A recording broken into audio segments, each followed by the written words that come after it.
mind, I'm reading it slow so I can understand it fully. Appreciate my standing, go out of this world and right on time. Oh, never in my life have I seen the sky light up like this. Good morning mga ka-wonders! So, nandito pa ako ngayon sa may MTR station at papunta ako ng Type Market Station kasi yung aking pupuntahan ay nandun po yung sakayan ng bus. Pag nasa MTR na po tayo, Type Market Station, take exit A1 and then daan po tayo sa may underpass.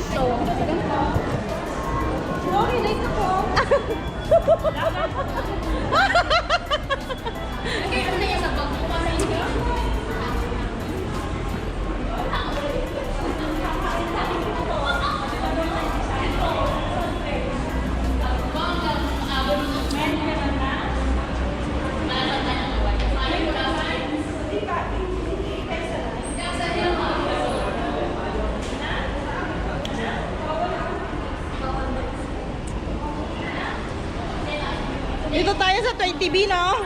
20B. 20B tayo. 20B? Dito ako sumasakay noon. Oh, 20B. Saan yun? Sexy. Ako pa dito.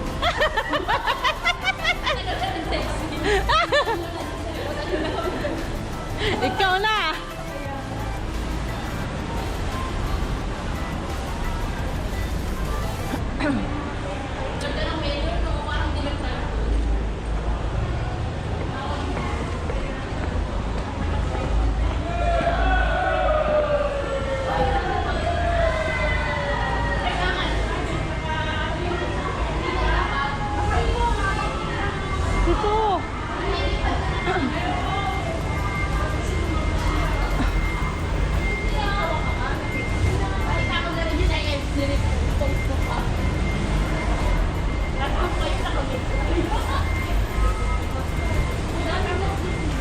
Dito ba yun? 20B?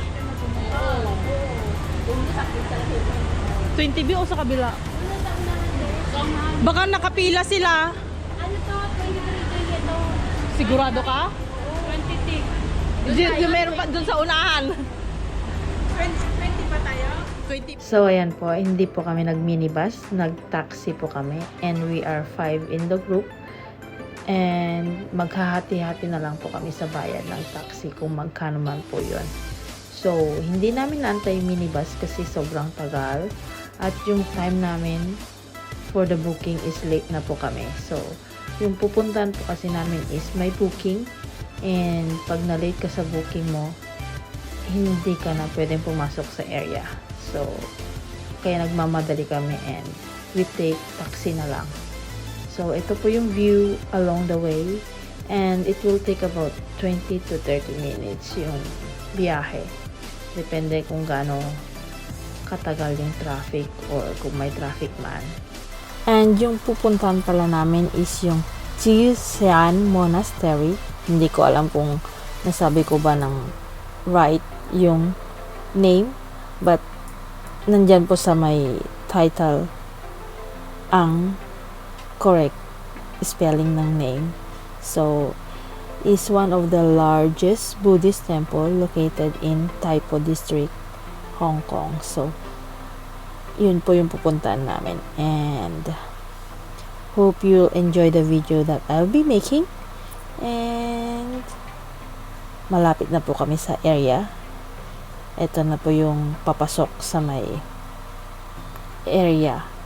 Kasi, as you can see, marami ng sasakyan. So, marami nang nandun siguro ngayon. So, and I'll be back later.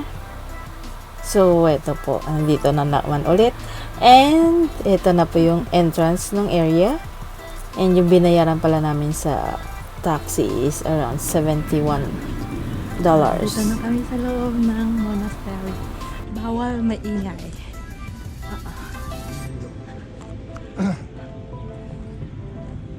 So, pag nasa monastery na po, bawal maingay. Tapos may dress code po sila. Bawal po yung mga sexy. and bawal po yung mga meat na foods. Pwedeng magdala ng foods as long as vegetarian foods. Tapos yung area malawak and very peaceful and very relaxing yung view.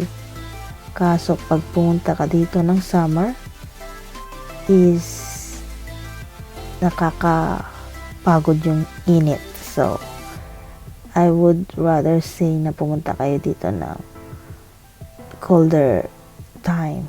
And this is the area na po. So mag-iikot-ikot muna kami and we'll take so many pictures and enjoy the view po.